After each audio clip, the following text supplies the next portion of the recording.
Ser santos es ser reflejo del amor. Dios es amor y ama siempre. Presentamos Santo Debo Ser. Recorramos juntos el camino a la santidad al que hemos sido llamados. Escúchanos y conoce más sobre la vida en el espíritu de santidad.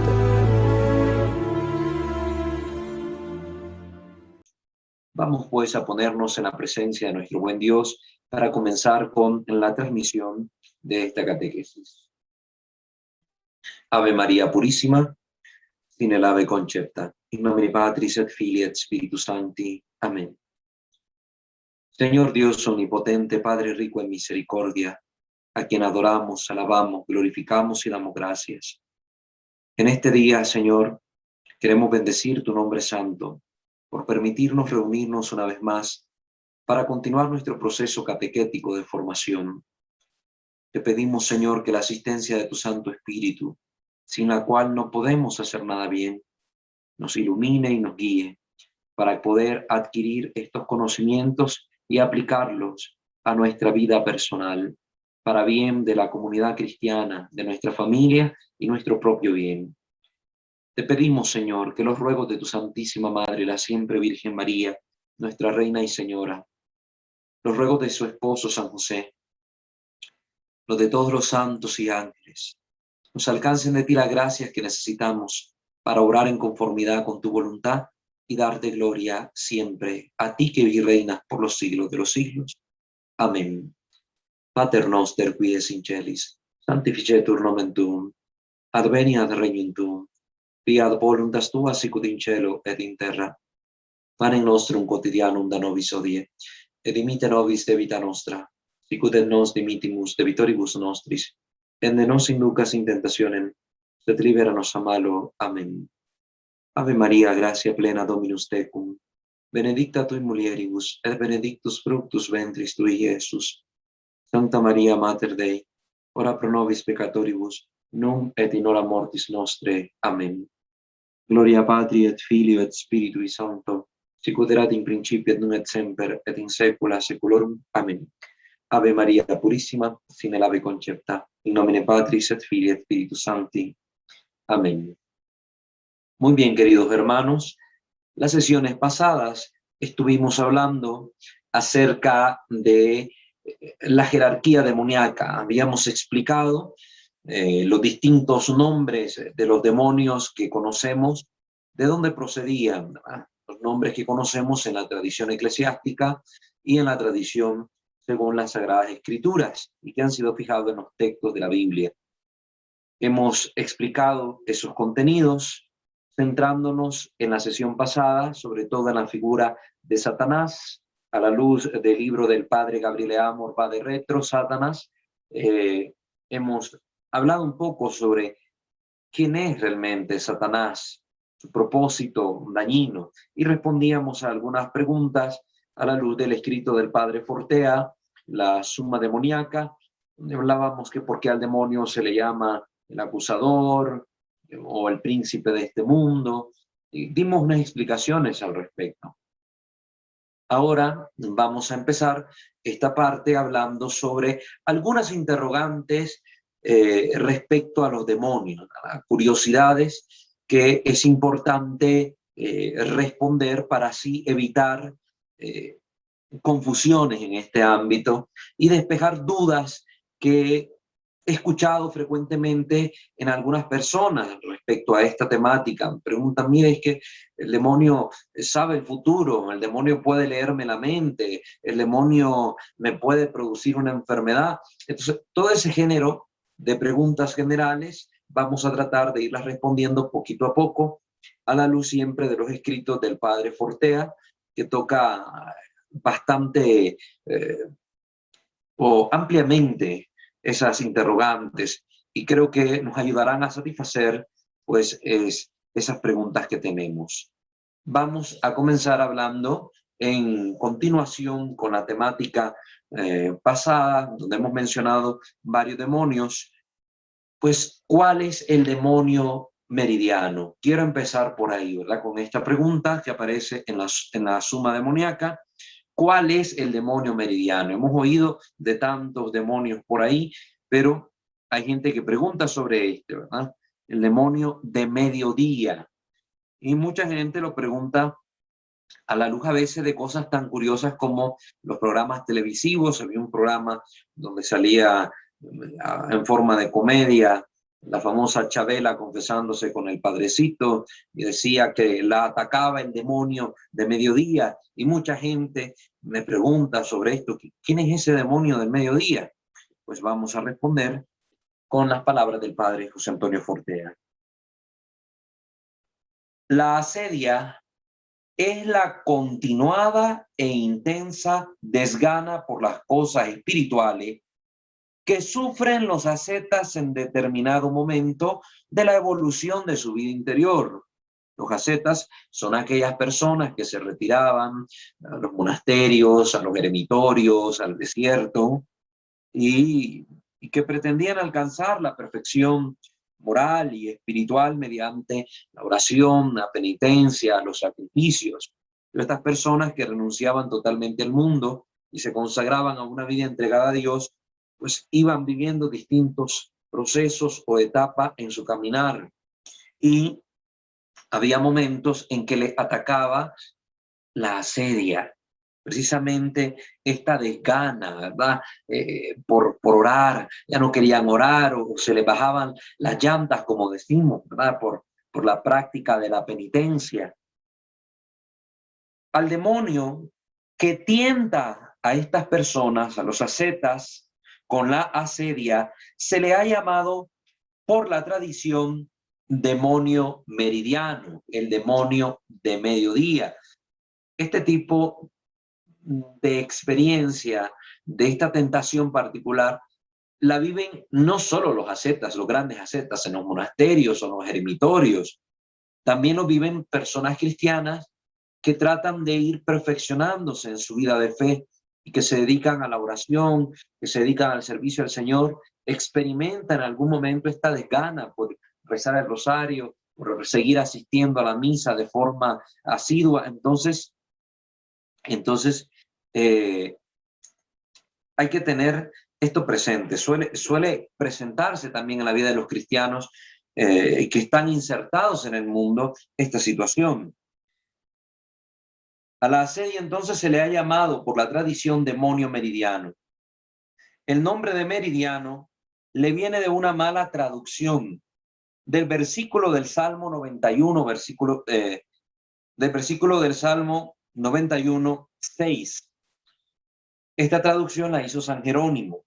El Salmo decía en hebreo: no temerás el exterminio que devasta en el sur.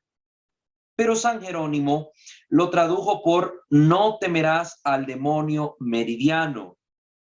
Meridianus en latín significa tanto del sur como del mediodía. Tiene esos dos significados. Entonces, desde que el versículo en la Vulgata quedó así, fueron muchos los comentaristas que construyeron sus exégesis bajo la segunda acepción de la palabra latina, del mediodía. Y así se fue creando toda una literatura que hablaba del demonio que venía a tentar a los eremitas al mediodía. Pero ¿por qué precisamente al mediodía se daba esta tentación? Pues porque era la hora en que descansaban del trabajo de la mañana tras el almuerzo. Comían, se iban a descansar un rato, y entonces ahí, en ese tiempo de descanso, en soledad, sin ninguna oración fijada para ese momento, era cuando sentían el peso de la vida ascética que habían abrazado. En ese momento de relajación, en ese momento de descanso, pues acontecía esa situación, y ahí es donde se presentaba el problema. De ahí que fuera tan explicable por qué sentían las punzadas de la tentación justo en ese momento del día, a mediodía, a la hora del descanso.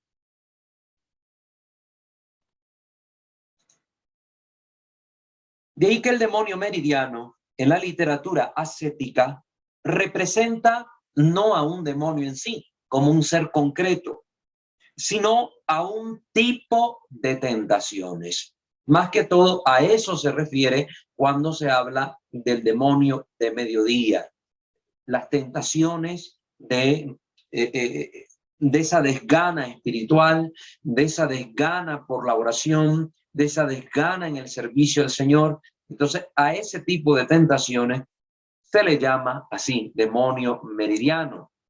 No se quita el hecho de que sí, el demonio puede aprovechar esos momentos para provocar este tipo de tentaciones, pero recordemos que no podemos achacarle toda una acción demoníaca y a veces las circunstancias, ¿verdad? Andamos muy cansados, hemos comido mucho, estamos relajados, pueden despertarse ciertas tentaciones que son del índole natural. Es decir, la sensación continua y prolongada de desabrimiento que sufren los eremitas al sentir la dureza de la vida que han abrazado y ningún gusto por las cosas espirituales es lo que se le llama demonio meridiano, demonio del mediodía. Esto que se ha dicho es lo que la tradición espiritual entiende por demonio del mediodía. Ahora bien, ¿es además el nombre de algún demonio concreto? ¿Todas las tentaciones de asedia proceden de un demonio? Si es un demonio concreto, es algo que nunca podremos estar plenamente seguros, responde el padre. Aunque ya dije que un demonio en un caso de posesión había dicho que Meridiano era el quinto demonio en importancia en la jerarquía demoníaca. Pero puesto que no lo dice la Biblia, no podemos estar seguros de esto. Además, el demonio tiende a ser un mentiroso y aún en los exorcismos miente. Por eso los mismos exorcistas recomiendan no hablar nada o hablar muy poco con el demonio cuando se manifiesta en el poseso. A la pregunta de si la tentación de asedia procede siempre del demonio, la respuesta es que no necesariamente es así. Una persona colocada en una situación de renuncia total a los placeres del mundo puede tener esas tentaciones sin necesidad de intervención del demonio. Simple y sencillamente por el uso de sus facultades, como la memoria, puede despertar melancolía también por aquellos gustos que se daba antes o aquel tipo de vida que llevaba antes, y le vendrá el desánimo por la vida que ha abrazado. Puede acontecer sin necesidad de que haya metido la mano el diablo en ningún momento y para nada. Entonces, con esto hemos respondido a esta pregunta. ¿Cuál es el demonio meridiano? Y ustedes ya saben responder ahora, pues es precisamente la denominación que se le da a este conjunto de tentaciones que provocan en la persona asedia, una desgana por las cosas espirituales, un perder el sabor o el sentido a estas cosas que están en el ámbito de Dios, ¿verdad? En el ámbito de Dios. Entonces, para que lo tengamos ahí presente. Junto a esta duda, llama la atención otra pregunta que también suele andar circulando ahí por las redes. Yo me he encontrado varias imágenes que comparten textos de este tipo de experiencias, pero tendiendo más a la fantasía, como para alimentar el morbo, y habla sobre los demonios incubos y sucubos. ¿Qué es esto? ¿A qué se refiere? Estos términos, estos nombres, ¿qué significan? Vamos a responder también a ello, porque es bueno que conozcamos estas cosas, ¿verdad? ¿Qué son los demonios incubos y sucubos? Pregunta el padre Portea en la cuestión 149. Existe una tradición literaria según la cual a algunos varones se les aparecían demonios sucubos, con los cuales podrían mantener relaciones sexuales. Se daban estas experiencias según esa tradición, que los hombres eran visitados de noche por un tipo de demonio femenino. Ya ustedes que vieron un poco sobre esto de la naturaleza demoníaca, ya van viendo la parte literaria que esto tiene, ¿verdad? Demonios femeninos que pues los seducían, los tocaban y tenían relaciones sexuales con ellos mientras dormían. Mientras que a las mujeres se les aparecían demonios incubos. Estos serían los demonios masculinos, ¿verdad? Según esa tradición literaria. demonios adecuados para que pudieran mantener relaciones sexuales con las féminas. Incluso la tradición literaria decía que los demonios sucubos tendrían la finalidad de recoger el esperma del hombre para después, a través de un demonio incubo, poder dejar embarazada a una mujer. Están viendo el alcance de este tipo de ficción.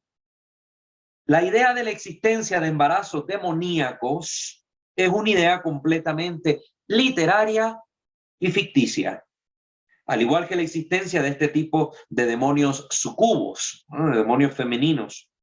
Sin embargo, sí que existen demonios incubos, dice el padre Portea, según su experiencia, los que tienen relaciones sexuales con las mujeres. Al principio, en su experiencia, el padre pensaba que los demonios incubos eran una ficción, hasta que le llegó un caso de una señora que le contó un caso de un fenómeno demoníaco muy curioso, que por sus características concretas, el padre pues nunca había leído. Como la mujer le parecía muy seria y cuerda, tomó buena nota del caso, pero no le dio mayor importancia. Hasta que al cabo de un año le apareció un segundo caso. Ya el segundo caso, pues lo dejó muy pensativo, dice el padre, y que por los detalles concordaba perfectamente con el primero que tiempo atrás había atendido. Pero cuando se encontró con el tercer caso concordante, se dio cuenta de que efectivamente existía ese tipo de fenómeno demoníaco. Las tres mujeres refirieron que sintieron que alguien les tocaba, incluso que las penetraban, pero que no podían moverse, que querían gritar, pero que no podían. Eso fue todo lo que le explicaron que sucedió, sin más detalles, sin ver nada, sin añadir ninguna referencia visual. Hay que decir que los demonios incubos jamás producen embarazo alguno. Si el demonio incubo aparece con frecuencia, habrá que ver si se trata de una circundación o de una posesión, términos que más adelante hablaremos de ellos, ya que este demonio puede aparecer por una u otra razón.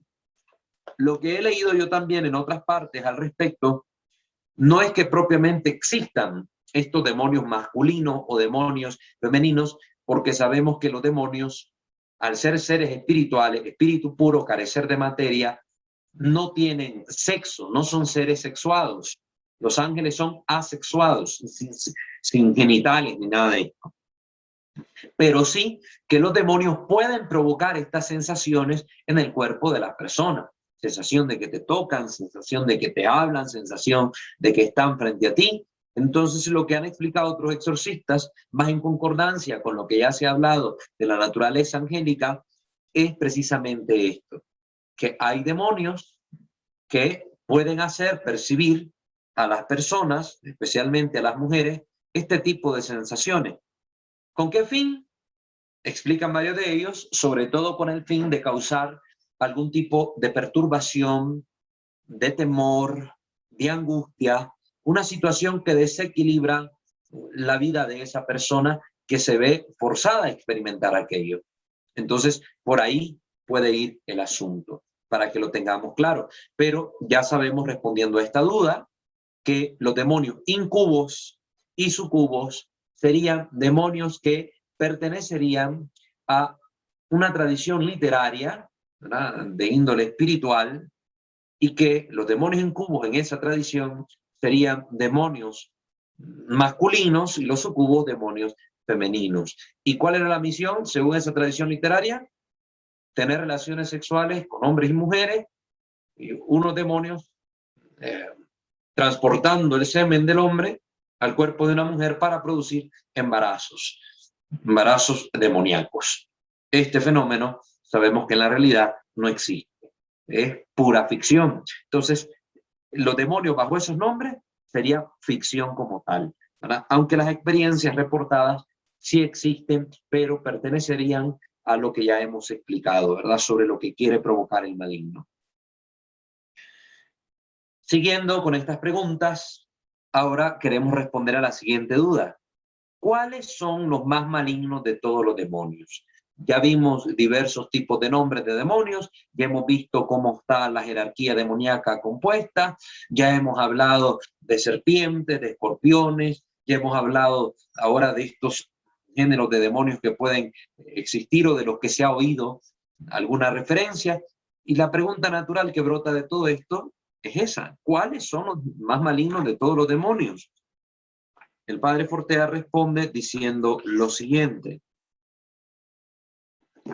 podría parecer que los demonios más perversos tienen que ser los de más alta jerarquía. Pues no, no hay relación entre naturaleza y pecado.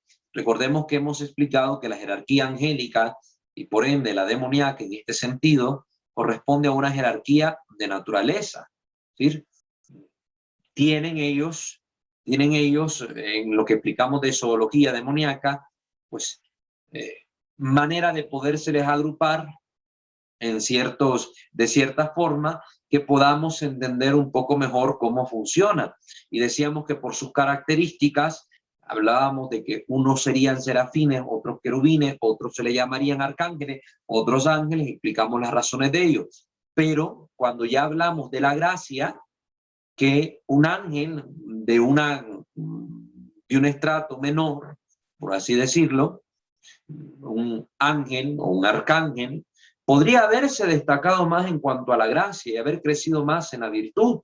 Y por ende, aunque en su naturaleza estaría en una categoría inferior, por la gracia puede ser que esté a la cabeza de los demás, como pasó con el arcángel Miguel, que es el príncipe de la milicia celestial. Aún a pesar de estar en el rango de los arcángeles, pues se destacó en la virtud y es el príncipe de todos los ángeles, el primero entre todos, como bien lo dice su nombre. Entonces aquí el padre Fortea responde lo mismo respecto a cuál es el más maligno de todos los demonios. No necesariamente el más maligno es el que esté más arriba en la jerarquía de la naturaleza. Una naturaleza angélica de la última jerarquía pudo ser mucho más perversa que un ángel superior. El mal que puede cometer un ser libre no depende de la inteligencia ni del poder que posea. Siempre ponemos como ejemplo de malignidad al jefe de las SS, Heinrich Himmler. Pero ¿no pudo ser peor que él alguno de sus subordinados? Por supuesto que sí. Claro que sí, alguno tener más malicia que este hombre. Entre los hombres vemos que alguien menos inteligente y en un puesto social poco relevante puede ser mucho peor, mucho más perverso que un gran dictador. Y lo mismo, dicho para el mal, vale para el bien. Un ángel de la última jerarquía pudo ejercitar más sus virtudes que uno de la más alta jerarquía. De la misma manera que una viejecita humilde, sin estudios, y que solo se ha dedicado a las labores de la casa toda la vida, puede ser más santa que un arzobispo o que un sumo pontífice. Esto es una verdad.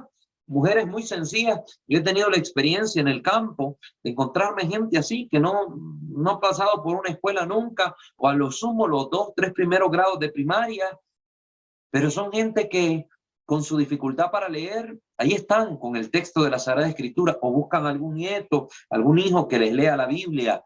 Ahí están en las reuniones del templo, ahí están en la oración, están con su rosario en la mano, siempre con alguna palabra de bendición para Dios en la boca. Y a veces uno que está en la vida como consagrado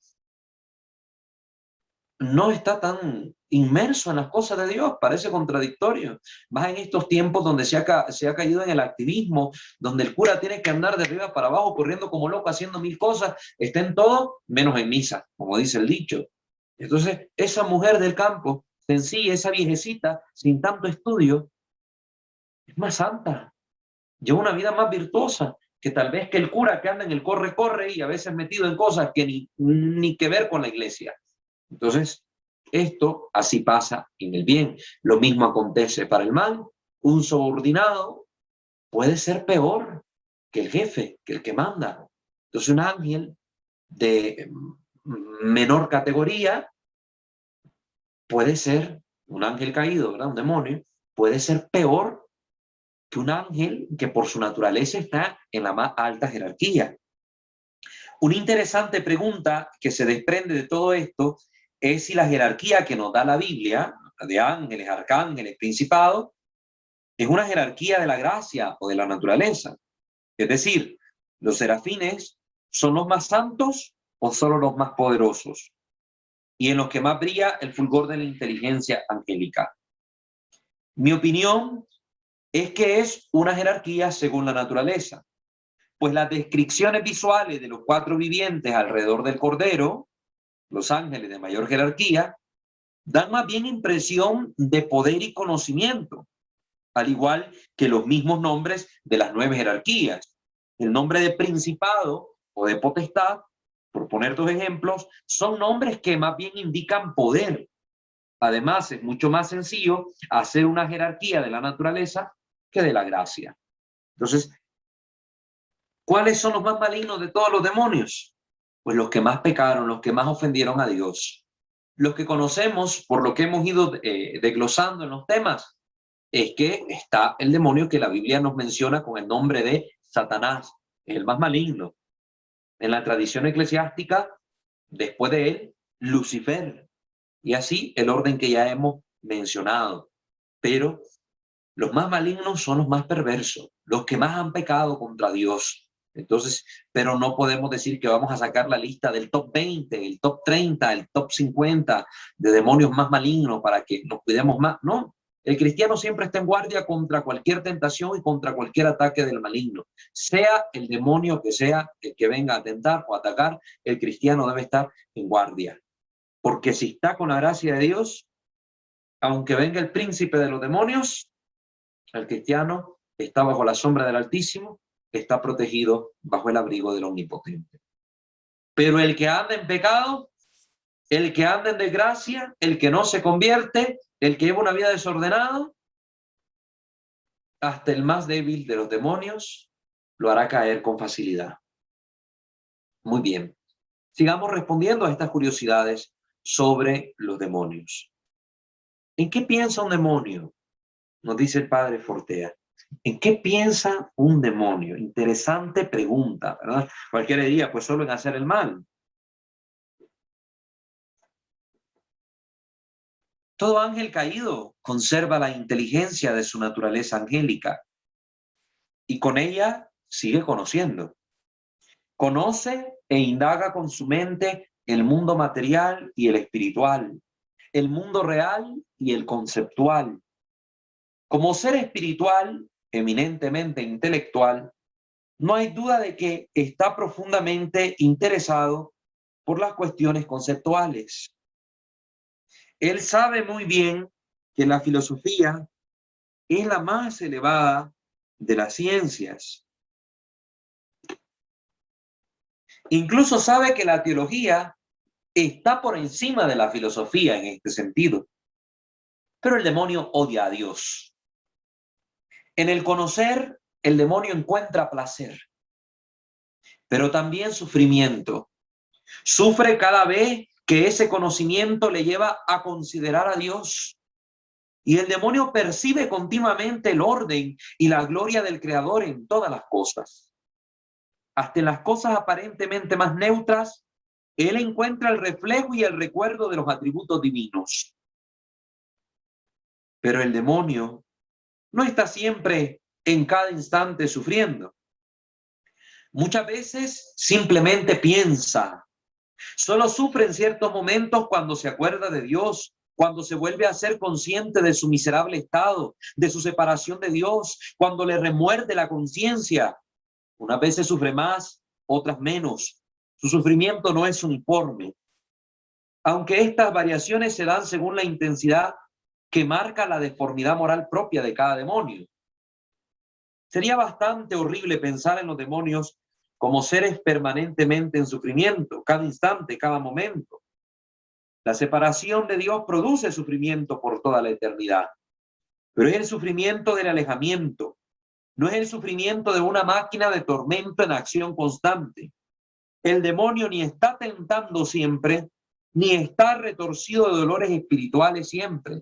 Entonces, el demonio ya hemos respondido, ¿verdad? Que si hay tiempo en los demonios, hemos hablado del Evo, pues ocupa su tiempo sobre todo en esto, en el conocimiento, en la adquisición del conocimiento. Y en ese conocimiento siempre descubre detrás una huella de la omnipotencia, de la omnisciencia divina, y esto le causa sufrimiento.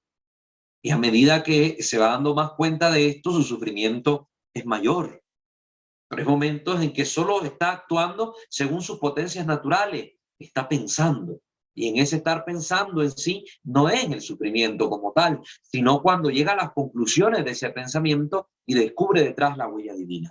Entonces, el demonio está ocupado en este sentido, en adquirir conocimiento del mundo material, del mundo intelectual, del mundo espiritual. En eso piensa el demonio como tal.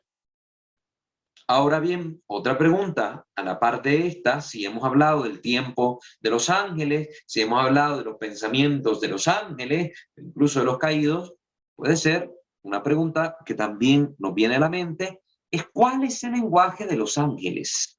¿Cuál es el lenguaje de los ángeles? El lenguaje de los demonios y de los ángeles son exactamente el mismo. Los ángeles no necesitan ninguna lengua, ningún idioma para comunicarse entre ellos, pues se comunican entre sí con especies inteligibles. Las especies inteligibles son los pensamientos que se transmiten entre ellos. Nosotros nos transmitimos palabras. Sabemos que son nuestros pensamientos que son proyectados por nuestra boca a través de la voz, la vibración del aire por las cuerdas vocales, palabras que podemos expresar de distintas maneras, como la palabra escrita, que también transmite nuestros pensamientos, o el arte, etcétera. Bueno, distintas formas de comunicarnos. Nosotros nos transmitimos palabras. Ellos se transmiten directamente pensamientos en estado puro, sin necesidad de mediaciones sensibles o de signos. No necesitan ninguna pintura, ninguna letra, ningún sonido para poder transmitirse estas especies inteligibles. Las especies inteligibles pueden ser comunicación de razonamientos, de imágenes, de sentimientos, etcétera, pero todo ello a nivel mental. Es decir, no es que yo le paso una foto de un demonio al otro, nos pasamos una foto, así que yo la proyecte aquí, se la pase. No, todo es mental. La transmisión de estas especies inteligibles es telepática, la comunicación telepática. Se produce a voluntad y puede dar lugar a diálogos como los que tenemos nosotros, los seres humanos. Las inteligencias humanas nos comunicamos nuestros razonamientos a través de palabras que son signos. Los espíritus angélicos pueden comunicar entre sí pensamientos en estado puro. Al ser espíritus puros, ellos tienen esta capacidad que nosotros no tenemos como tal, ¿verdad? Entonces, esto lo hacen los demonios. Y así es como le pueden proyectar en la mente a las personas visiones, así es como pueden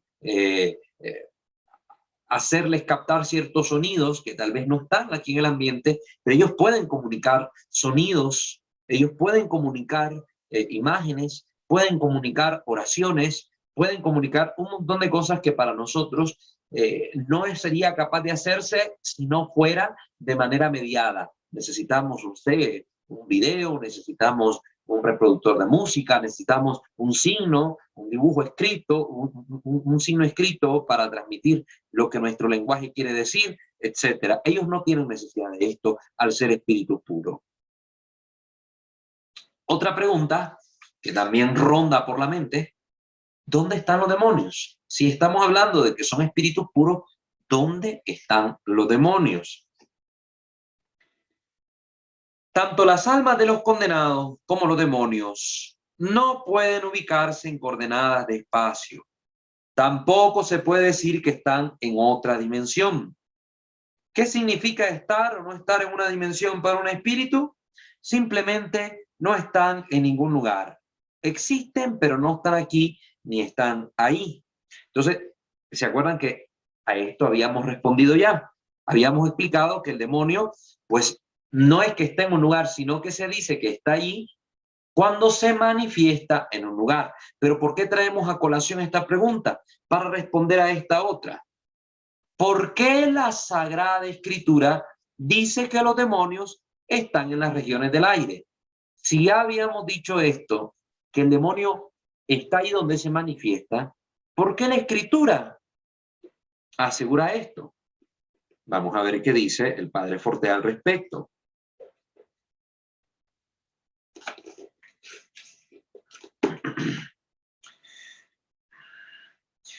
Se cita Efesios capítulo 6, versículos del 11 al 12. Vestíos la armadura de Dios para que podáis resistir las estratagemas del diablo. Porque no entablamos el combate contra una criatura humana, sino contra los principados, contra las potestades, contra los dominadores de este mundo tenebroso, contra las fuerzas espirituales del mal que están en las regiones del aire. Amén. Eso dice la Escritura.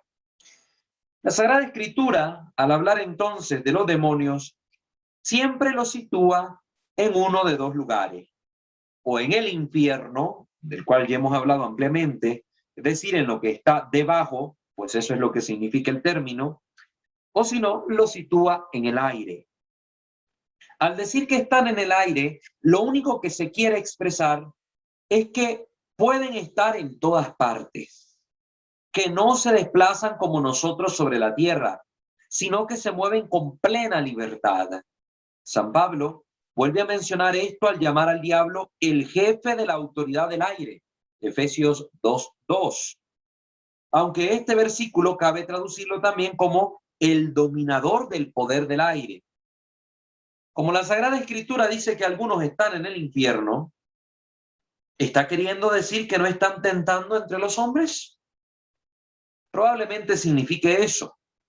Lo que no parece es que haya diferencia de sufrimiento entre ese estar en el infierno y estar entre los hombres tentando. ¿Pero qué quiere decir entonces la Sagrada Escritura con esta expresión que están en las regiones del aire? Pues que los demonios están en todas partes, así como el aire. Y no lo vemos. El aire, ¿de dónde viene? ¿A dónde va?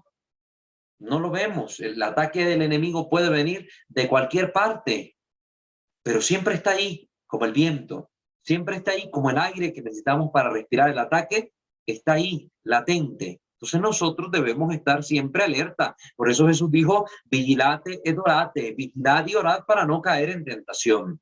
Entonces la Escritura nos pone en alerta respecto a esto. Entonces, más que una ubicación geográfica, la Escritura lo que nos está diciendo es esta verdad, que la presencia del maligno, pues, viene de cualquier lado, puede atacarnos de cualquier lado y está en todas partes en este sentido, no como Dios que es omnipresente, está en todos lados, en cada momento, sino que los demonios están de arriba para abajo, ¿verdad? Porque los demonios son criaturas, no son Dios, y se desplazan libremente. Yo no puedo decir, ay, me encierro en estas cuatro paredes de la iglesia para que aquí no se mete el diablo. No, el demonio ahí se mete también. Ahí se mete. No hay lugar sagrado, por muy sagrado de la tierra, por muy sagrado que sea, donde el demonio no pueda manifestarse, se manifiesta. Ya se ha visto, le cuesta en algunos sitios manifestarse, pero se puede manifestar. Aún en los santuarios marianos, donde se ha aparecido o se han tenido la experiencia de las visiones de la Santísima Virgen María, ahí también el demonio se puede manifestar. Entonces, ahí contestamos esa pregunta. Otra que puede surgir respecto a esta es que si un demonio puede estar en dos lugares a la vez. Ya estamos diciendo que un demonio no es como Dios, omnipresente, que está en todos lados. No. Entonces, vamos a explicar ahora si un demonio puede o no estar en dos lugares a la vez. Para ello vamos a recurrir no a la suma demoníaca, sino a exorcística, estas cuestiones sobre el demonio, la posesión y el exorcismo, este complemento de la suma demoníaca, vamos a responder a esta pregunta.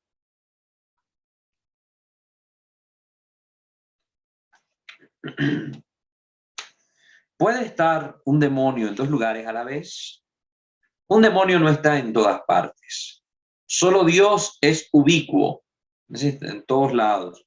Pero sí que un espíritu puede actuar en dos lugares simultáneamente, que es una cosa distinta. Puede, por su poder, actuar en dos lugares simultáneamente. Un sacerdote puede exorcizar a alguien poseso por Satán en un país y otro sacerdote exactamente en el mismo momento puede estar exorcizando en otra parte del mundo a otro poseído por Satán. Es decir, que está actuando el demonio en ambas personas simultáneamente. Y Satanás podría hablar por la boca de ambos posesos y proferir cosas distintas. ¿Cómo es esto posible? Bueno, voy a poner un ejemplo y después daré la razón teológica que dejará claro el mecanismo para que esto pueda suceder. Imaginémonos que con mi mano izquierda hago una y otra vez un círculo en la arena y al mismo tiempo con la derecha, a 1 metro de distancia, trazo líneas en zigzag sobre un papel. Si una hormiga situada a 1 centímetro de mi mano escribiendo sobre la arena pudiera comunicarse por teléfono con otra hormiga situada cerca de mi mano derecha, dirían que es imposible que yo esté actuando en dos lugares a la vez. Y sin embargo es posible. Ellas difícilmente podrían entenderlo dado su campo visual. Las hormiguitas tan chiquitas, a esa distancia tan grande, dirían, no es posible que el mismo ser esté aquí haciendo círculos en la arena y allá a tanto de distancia esté haciendo líneas en zigzag sobre un papel. Imposible, dirían las hormigas. Su campo visual les impide entenderlo, les impide verlo, les impide comprenderlo.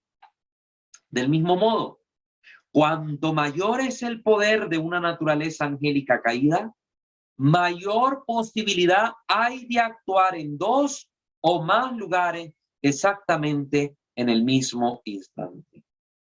Satanás incluso podría actuar en muchos lugares en el mismo momento. Nosotros tenemos 2 manos, pero cuántas más manos tuviéramos en más lugares, podríamos actuar de acuerdo a la visión de una hormiga.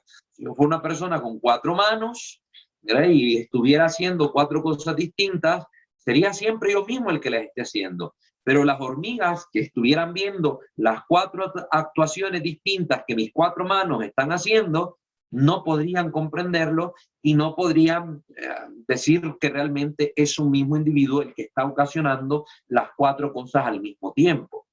Pero yo, que tengo el poder de las 4 manos, sé que lo estoy realizando. Entonces, los seres angélicos tienen poderes que nosotros no comprendemos, no poseemos y pueden realizar este tipo de fenómenos. Pueden realizarlo.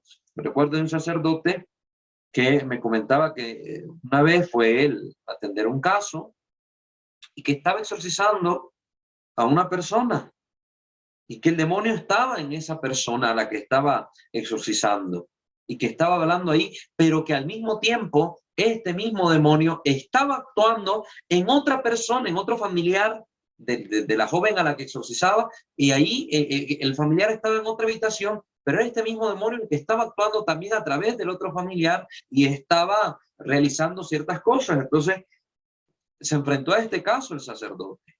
Al final, pues, gracias a Dios realizó el exorcismo con éxito, pero sí se presentó en simultáneo la actuación del mismo demonio en 2 personas a la vez, separadas en distintas habitaciones y aún así actuando el mismo ente demoníaco.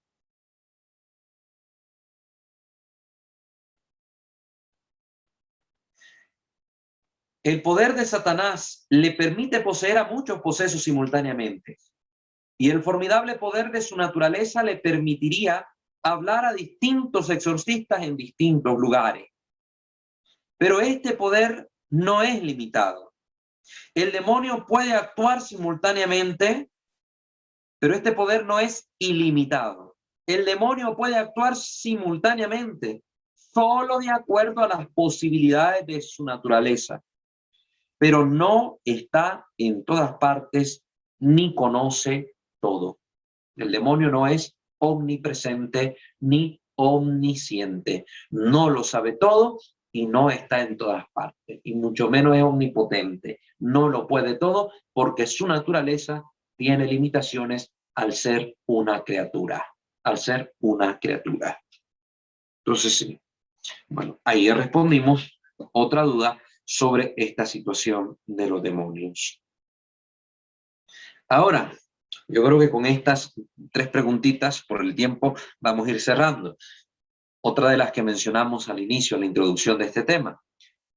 ¿Conocen los demonios el futuro? Una pregunta interesante. ¿Conocen el futuro? Porque mucha gente recurre al diablo para esto, para saber su futuro.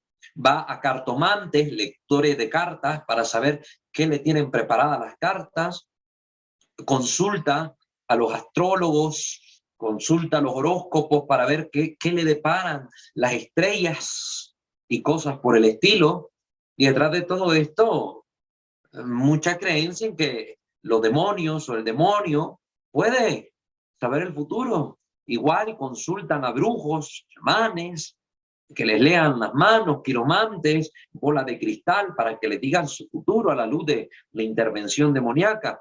Esto desde muy antiguo en las culturas de la humanidad se ha dado con los famosos sacerdotes y sacerdotisas de las distintas divinidades a las que se les consultaba. El famoso, por ejemplo, oráculo de Delfos, la pitonisa del dios Apolo, que entraba en trance y ahí en trance pues decía vaticinios de lo que iba a acontecer. Entonces, esto es muy antiguo. Entonces, esta pregunta es natural hacérnosla. ¿Conocen los demonios del futuro? ¿Conocen los demonios del futuro? Incluso pueden luego este video compartírselo a alguna persona, familiares, amigos de ustedes que anden con esas ideas de que el demonio conoce el futuro. ¿Qué es lo que realmente conoce el demonio? ¿Cómo explicarle esto a la gente? Bueno, vamos a responder. Los demonios no ven el futuro, pero a veces pueden conjeturarlo, que no es lo mismo. Hacen conjeturas con su gran inteligencia. Con su inteligencia muy superior a la humana, pueden deducir por sus causas algunas cosas que sucederán en el porvenir. La causa: yo siembro una semilla de limón. El efecto: van a nacer un árbol que produzca fruto de limón. Yo por la causa sé lo que va a acontecer. No necesito yo ser muy inteligente para averiguar eso. Si yo siembro semillitas de papaya, pues van a ser un árbol de papaya. La lógica lo dice. Entonces, por la causa yo conozco el efecto que puede acontecer. Como cuando aconsejamos a alguien y le decimos, mira, si tú tomas ese camino, si tú decides esto, si tú realizas lo otro, esto y esto te va a pasar. No estamos adivinando el futuro, pero por la causa sabemos los efectos. Como nos lo dicen nuestros padres, mira, hijito, no hagas esto. Si lo haces, te va a pasar esto. Vamos y lo hacemos y nos pasa. Y nosotros decimos, pero ¿qué come mi mamá que adivina? ¿Qué come mi papá que adivina? Me pasó como digo.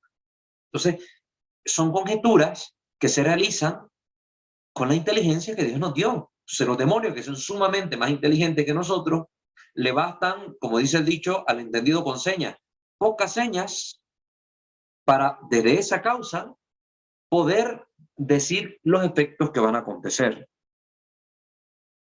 Lo que pertenece solo a la libertad humana está indeterminado y no lo conocen. El demonio puede decir, si le pongo a este hombre una mujer de frente, seguro que va a caer. Y le dice a la bruja, mira, dile a esta muchacha que su esposo va a caer con una fulana muy pronto. Pero al final de cuentas tal vez no sucede, porque aquel hombre, en el momento en que tenía a la muchacha de frente, en vez de dejarse llevar por sus bajas pasiones, oró y Dios le dio la fuerza para resistir la tentación y no cayó.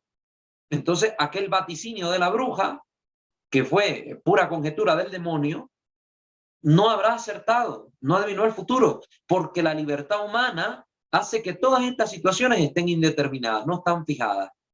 No están fijadas. Entonces, aquí tenemos que combatir un poco la mentalidad del destino, que procede de la literatura griega, sobre todo las famosas tragicomedias, donde lo que estaba escrito en el destino eso iba a pasar y todas las cosas se unían para que aconteciera lo que estaba escrito. Pero no es así. La realidad no es así, porque la libertad humana nos permite saber que está indeterminada todas estas situaciones. Como pueden darse, no pueden darse.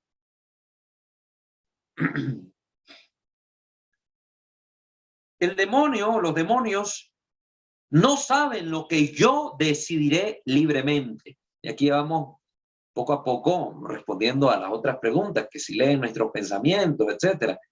Ellos no saben lo que yo decidiré libremente, pero con su inteligencia superior ven los efectos de las causas donde nosotros no veríamos tal vez nada. Ellos sí pueden ver algo, les bastan pocas señas.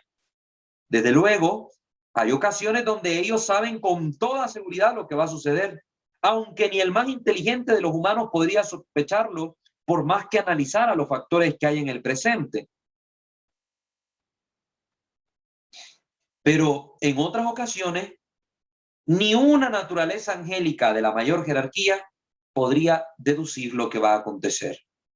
Sobre todo la libertad humana es el gran factor de indeterminación de sus previsiones. Solo Dios lo conoce todo. Solo Dios conoce todos los futuros posibles y conoce el futuro de cada uno en este sentido. Pero aún así, yo soy libre de decidir, aunque Él conozca lo que yo voy a hacer, yo soy el que lo realizo. Dios conoce todas las posibilidades en las que yo puedo elegir, las conoce todas porque es omnisciente, pero no me determina a que yo realice este futuro tal cual.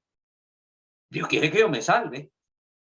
Si Él me determinara de esa manera y respetando mi libertad y mi libertad no existiera, Dios ya me determinaría directamente al cielo, pero me crea libre y en mi libertad yo tengo la posibilidad de condenarme y por eso existe la condenación.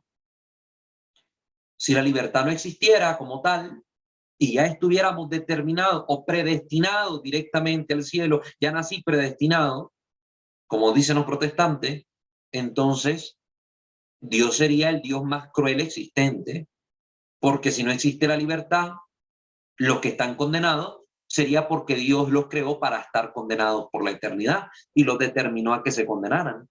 Es un absurdo, entonces no es posible pensar de esa manera. No es posible pensar de esa manera.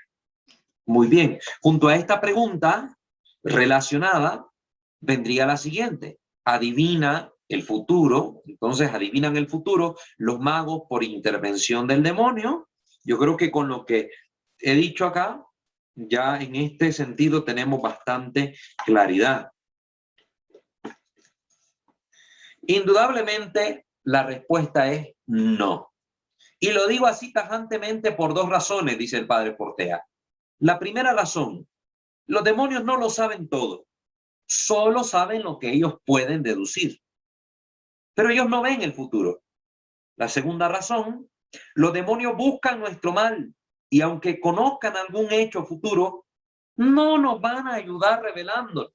Los demonios no son nuestros esclavos, no son nuestros sirvientes, no les conviene ayudarnos. Entonces, que el demonio se preste al juego de que yo voy a ir a un brujo a pagarle para que me diga quién me está haciendo mal, quién me está robando, quién me está engañando, para yo poder solucionar mi problema, es un absurdo, es una contradicción con lo que los demonios quieren provocar en nosotros, que es nuestro mal. A veces lo que hacen son bienes aparentes para engañar a la gente. Dicen, sí, es que la fulana tal cosa está haciendo, ojo con esta fulana. Claro, los demonios están espiando a todo el mundo, saben quién está haciendo tal cosa. Entonces, sí pueden revelar ciertas cosas del presente o de las conjeturas que hacen con el fin de atrapar a la gente en ese tipo de prácticas para que sigan consultando brujos, horóscopos. Sí, fíjate que tal brujo me dijo y acertó tal cual, así era. Y entonces va la gente esclavizada a los brujos, a los cartomantes, a los quiromantes, a toda esta gente estafadora que les leen la carta astral y no sé cuántas babosadas. Y ahí el demonio los tiene atrapados en una práctica percaminosa contra el primer mandamiento de la ley de Dios, es pecado mortal. Si la persona muere con ese pecado, pues, se arriesga la condenación eterna. Cuidado, ojo, por eso cuidado que el demonio hace pecar bajo apariencia de bien o te presenta bienes aparentes para engañarte y seducirte al error y al mal.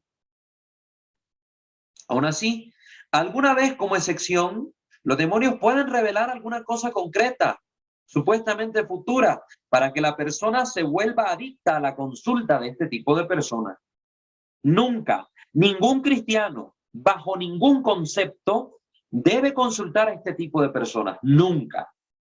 La consulta a un mago, vidente o santón constituye siempre un pecado grave, un pecado mortal.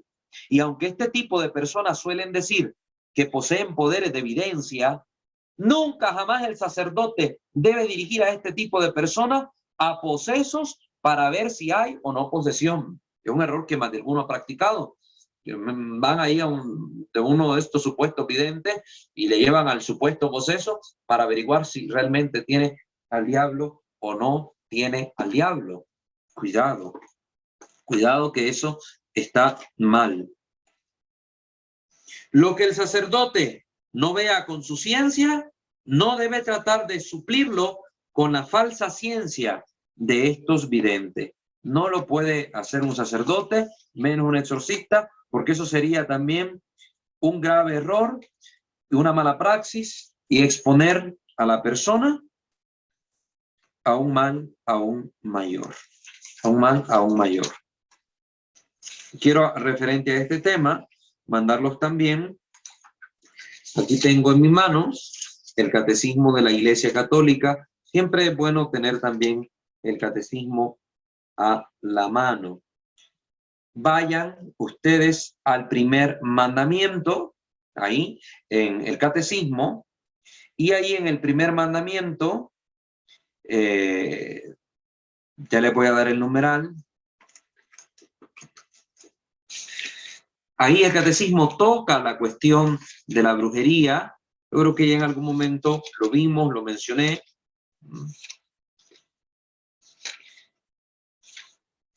Aquí a partir de el numeral 2110 en adelante, ahí van a encontrar ustedes lo que dice el Catecismo sobre estas prácticas.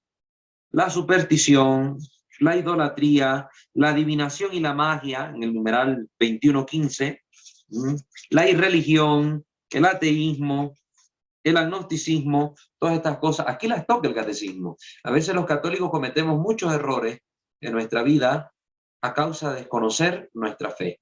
Aquí el Catecismo, la Iglesia se ha pronunciado sobre todas estas cosas, a la luz de la Escritura, por supuesto. Entonces, lean el Catecismo de la Iglesia Católica, numeral 2115, como les dije, léanlo para que vean qué dice la Iglesia sobre este tema. Y por último, para ya cerrar con este conjunto de preguntas sobre el futuro, ¿interviene el demonio en el horóscopo, el tarot y otras formas de adivinar el futuro? En principio, el demonio solo interviene cuando se le invoca. Es lo primero que tenemos que tener claro. Interviene cuando se le invoca. Esas formas de adivinar el futuro en que no se invoca a fuerzas ocultas ni a seres espirituales desconocidos no son demoníacas. Son prácticas supersticiosas, malas, que te exponen a cosas malas, pero no demoníacas en sí mismas. Para que sea demoníaca, considerada como tal, debe haber una invocación del demonio. Muchos cartomantes invocan a santones, demonios y cosas así para hacer sus cuestiones. Pero el hecho de que no se esté invocando un demonio no significa que esa práctica adivinatoria no sea supersticiosa, no sea mala. Yo me pongo ahí a estar, que me lean la mano y todo, y tal vez no están invocando a ningún demonio, pero y exponerme a eso, además de que es una charlatanería, me está predisponiendo a que yo me sumerja más en un mundo que me lleve por curiosidad a algo exponencialmente peligroso. Si bien los que practican tales supersticiones sentirán cada vez más la tentación de invocar tales fuerzas y seres desconocidos, no hace falta decir que si el futuro no es posible conocerlo ni invocando a los demonios, mucho menos con esas prácticas de astrología, cartomancia, etc. Los mismos que practican esas supercherías son la prueba viviente de que por ese medio no se puede obtener ningún beneficio. Los únicos que sí, que suelen obtener algún beneficio de tales adivinaciones, son los embaucadores profesionales, que son los primeros en no creer en ellas y que saben dosificar sus predicciones para no pillarse los dedos. Entonces, son gente inteligente que se aprovechan que se aprovechan del sufrimiento o de la crisis o de la situación que están viviendo algunas personas para explotarlos y sacarle dinero. Ellos son los que se benefician. Pero si nosotros vamos a ver realmente la vida de estos adivinadores, cartomantes, quiromantes, brujos, no son personas de éxito, no son personas de fama. ¿Por qué si conocen el futuro no van a comprar siempre el boleto premiado de la lotería? ¿Por qué si conocen el futuro no, pues no se dedican ellos a las finanzas y el mundo de los negocios y les va a ir súper bien porque saben cuándo conviene y cuándo no hacer un negocio, una transacción? Pero no son gente que por lo general vive en la miseria, son gente que por lo general vive mal. ¿Cómo yo le voy a poner mi futuro en las manos de una persona que ni su futuro tiene bien, ni su propia vida? Pero así de irracional es el actuar del ser humano, por desgracia. Entonces, con esa pregunta cerraríamos la catequesis de hoy, ¿verdad? Para que sepamos que nos quedan pendientes algunas otras interrogantes sobre la materia y que sí están interesantes, y vamos a ir contestando poco a poco para ir despejando sobre todo las dudas que se están presentando en este campo y así podamos pues avanzar en nuestro conocimiento. Muy bien, si hay alguna persona de los que están aquí conectados en Zoom que quiera hacer alguna pregunta, que quiera hacer un comentario, pues ponernos alguna situación que le ha tocado vivir personalmente en relación a los temas que hoy hemos mencionado, pues puede hacerlo. Siempre me gusta la participación de ustedes porque nos retroalimentamos y de repente se tocan algunas cosas curiosas que en el tema no la tocamos, pero que ustedes la sacan a colación y nos ayudan a todos. Entonces, si alguien quiere comentar al respecto, háganlo ahora. Buenas noches, Marcos de Nicaragua. Buenas noches, Marquito. Qué gusto. Dos cositas. La primera, una vivencia personal con respecto a la asedia que tocaste al inicio, ¿verdad? Sí. Me ha tocado, yo voy a misa todos los días y hay momentos en que no quiero ir y me he confesado por eso incluso. Hubo un tiempo que tuve que hacer ayuno para que esa situación pasara, porque ese tiempo fue uno de los más fuertes, ya no quería ir a misa, incluso tenía una gran pereza para orar y se me hacía difícil, pues, pero he identificado que, bueno, en la confesión el Padre me ha ayudado mucho a continuar, a perseverar y a decirme, pues, que es parte del proceso del cristiano cuando trata de caminar, pues, así, a paso firme. Y eso, pues, compartirles esa parte que sí coincidí cuando empezaste a hablar, pues, me identifiqué con eso, porque hay momentos que, incluso cuando leí, que es más fuerte, me imagino, La Noche Oscura, pues, pero son como pequeños,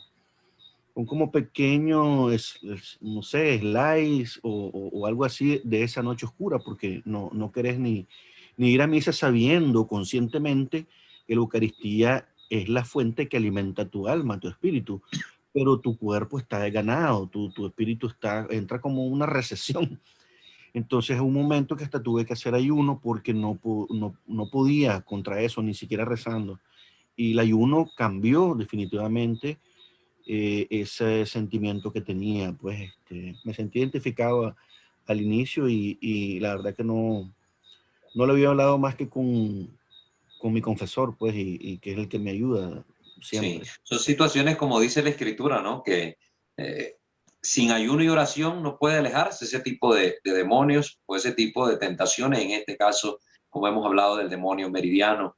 Entonces, pues bendito Dios que vas trabajando sobre esa situación y que estás perseverando, porque esos episodios se presentan en la vida del cristiano tarde o temprano y no va a ser un momento puntual.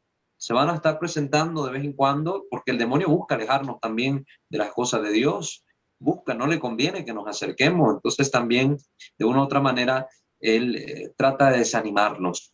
Pero lo bonito en esto es perseverar Y el a detalle, pesar de la y la, dificultad y saber que esto es obra de Dios que nos sostiene. Y lo más difícil es que he visto casos, dos específicos, uno muy cercano a un familiar, que después de ser asiduo a la Eucaristía, a la iglesia, al Señor, incluso entre comillas dones, dejó de ir un año y lo agarró el demonio y revolcó a él y a su matrimonio. Pues. Igual otro caso en Costa Rica, una vez que fuimos a hacer un retiro, otra pareja, el señor después de 20 años, dejó de asistir a la Eucaristía y de rezar, y también yo pienso ahora, pues, con el caminar, que él te va creando esos espacios para que vos te vayas desanimando y al final, como vos decís, alejarte totalmente y después te pega unas revolcadas espantosas Totalmente. y te aleja, pues, y volverte a recuperar es un proceso más difícil todavía. Y lo otro que quería preguntarte es acerca de la libertad que hablabas, lo quise conceptualizar y puse, no sé si está bien, por la libertad que Dios nos dio, el demonio no puede determinar nuestros actos futuros. No sé si está bien coordinado, de acuerdo a lo que dijiste. Sí, por la libertad que Dios nos dio, ¿verdad? El demonio no Determinar puede, nuestros actos futuros. sí, determinar como tal, no, porque él no fija la actuación del ser humano. Lo que no puede es como decir con certeza nuestros actos futuros. No tiene él Certificar, plena certeza porque yo soy libre y esa libertad indetermina mis actos. entonces, podría decir, no puede certificar nuestros actos futuros.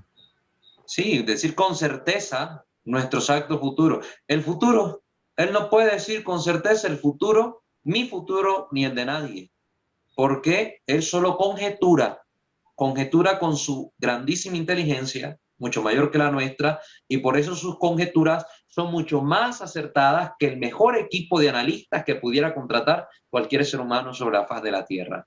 Quería hacer Entonces, un post, quería hacer un sí, post y para darle sentido, también la palabra certificar, por la libertad que Dios nos dio, el demonio no puede certificar nuestros actos futuros. sí, como certificar, no me suena, no me hace clic, como decimos, ¿verdad? El término certificar ahí. Ahora Determinar, sería certificar, reemplazarlo. eh, bueno, No voy a puede buscar. aseverar, no puede aseverar él nuestras acciones que van a ser de esa manera tal cual. No lo puede hacer. Ok, Sí. entonces quedará aseverar nuestros actos futuros. Está bien, Ok. gracias. Lo importante es que se entienda el concepto y lo que se trata y lo que se trata de decir. Ok, gracias. Gracias a ti, Marquito. No sé si alguien más tiene alguna pregunta o algún comentario sobre alguna experiencia que ha vivido en este ámbito.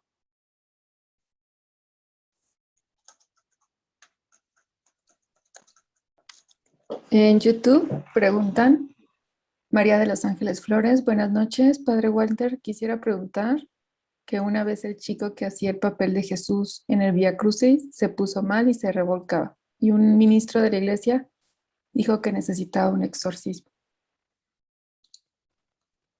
Ok. ¿Esa es toda la pregunta? Sí, es todo lo que se escribió. Ok, hermana, buenas noches, que el Señor le bendiga. También aquí vamos a tocar el tema del exorcismo, de las posesiones, todo eso lo vamos hablando. Para mientras estamos dando todo este contenido primero, aclarando esta duda, despejándola, para ya centrarnos luego de forma directa en ese ámbito. Así ya en el momento que estemos tocando el tema de la posesión, pues ya no surjan estas preguntas que pueden salir de repente. Entonces mejor ya la vamos aclarando para así centrarnos totalmente en lo que debemos. Ahora, como lo ha dicho Fray Claudio, ¿verdad? Hay mucha gente en la iglesia que se toma atribuciones que no le corresponden. Primero, el único que puede hacer un discernimiento adecuado sobre si una persona está poseída o no es el exorcista. En segundo lugar, el exorcista mismo tiene que discernir, ¿verdad? Si realmente aquello fue un episodio que se puede atribuir a un fenómeno demoníaco, porque hay muchos fenómenos que, sobre todo en estos tiempos de ahora que se están presentando de perturbación psíquica, donde la persona está manifestando un cuadro que debe ser tratado por la psiquiatría y no por el exorcista. Por eso el exorcista se hace ayudar, se hace asistir de un grupo de peritos en esa materia, de expertos, que pueden ayudarle en la evaluación de ciertos casos. Yo no puedo venir y llamar demoníaco a algo que tal vez no lo es. Entonces, siempre se debe descartar todo fenómeno natural antes de atribuir algún fenómeno preternatural esa situación. Entonces, en esto debemos tener mucho cuidado, ¿verdad?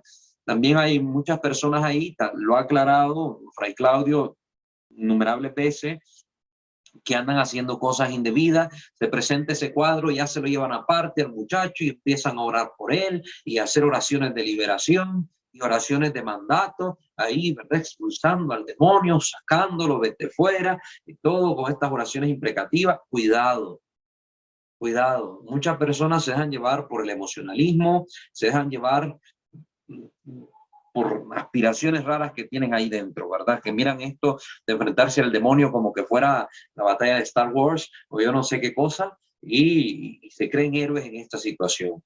Nuestro deber como cristianos, orar por las personas, pero cada cosa en su lugar. Fray Claudio ha aclarado incluso que las personas, que si se les pudiera llamar grupo de liberación, sería a aquellos que están asistiendo de forma directa a un exorcista y que están bajo la responsabilidad y la formación del exorcista.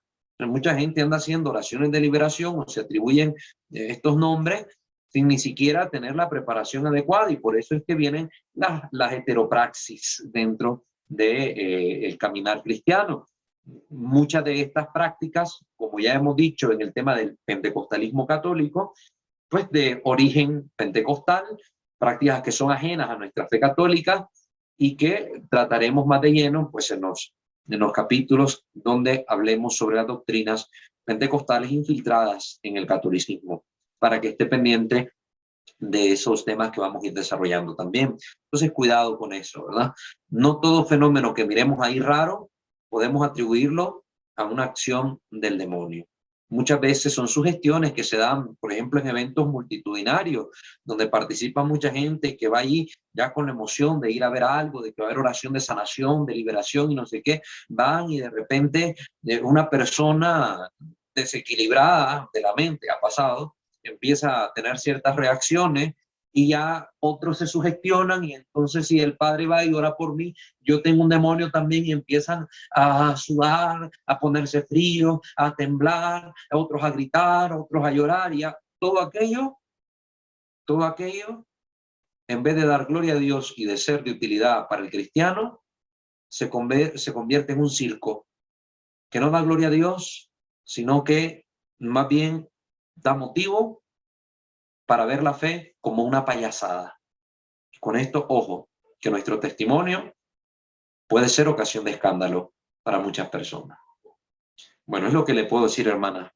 Gracias por haber hecho la interrogante, y qué bueno que la hizo, porque así los demás también se van preparando, van teniendo el conocimiento de que más adelante todos estos temas se irán desglosando sobre el exorcismo, la fenomenología de la posesión, etcétera, ¿verdad?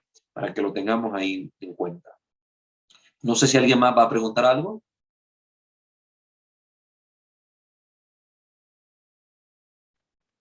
De los que están acá en Zoom conectados, ¿alguien quiere comentar alguna experiencia?